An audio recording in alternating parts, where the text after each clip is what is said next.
Беше един от онези дни, през които очакваш да се случи нещо специално.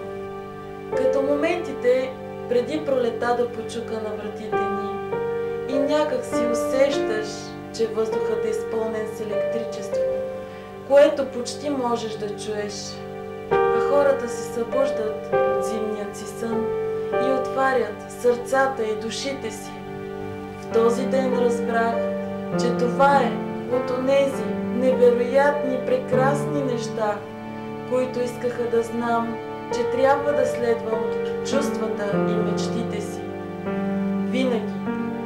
И това ме накара да осъзная колко красив всъщност е света. И тайната е, мили хора, че всичко е около вас.